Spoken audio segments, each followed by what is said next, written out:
Inflation. Yesterday, the new consumer price index report showed inflation remains at a 40-year high.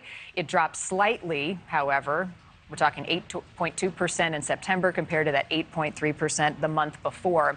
With high prices still not budging, Wall Street went into a panic. The Dow started the day over 500 points, staged a historic rally, and then finished up by nearly 830 points yesterday. The S&P and NASDAQ also made eye-popping turnarounds, which was a good indicator for many. Kristin Myers, editor-in-chief of The Balance, is joining us now. So what do you make of that big jump yesterday? A lot of people were very concerned in those pre-markets that things were going to take a dive, and they did the opposite.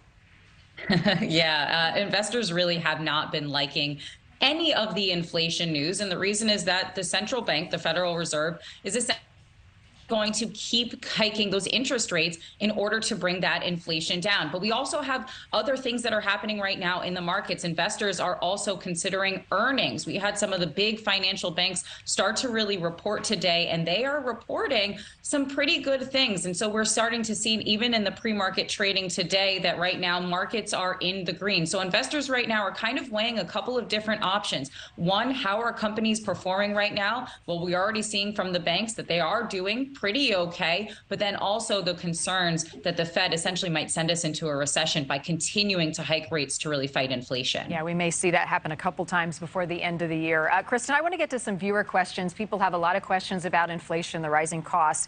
This one is from Kayla. She's from San Diego, and she wants to know, how will the current economic climate affect jobs for people in their 20s and 30s over the next 5 years?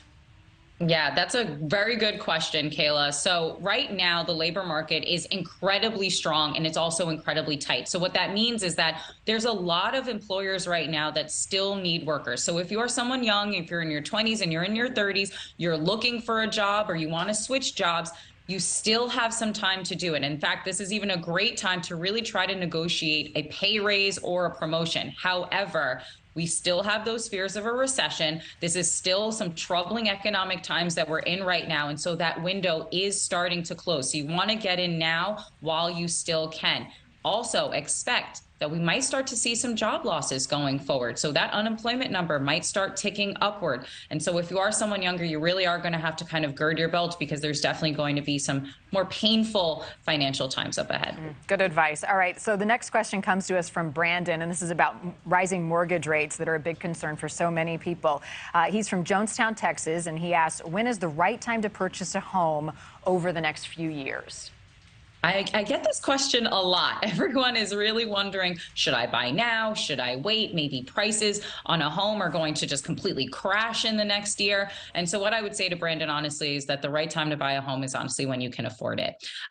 If you're expecting that the housing market is going to completely crash and that home that you've been eyeing, maybe it was on sale for $500, is now going to go for $250. Unfortunately, you're going to be holding your breath for a very, very long time. So if you can afford a house and you want to buy a house, go ahead and buy it. And if you're dealing with this really high interest rate, what I would recommend is either consider an adjustable rate mortgage. So that way, when inflation does come down and interest rates come down, we'll start to see that the interest rate on that mortgage will come down, or you can refinance when those interest rates do get to be a little bit more favorable to you.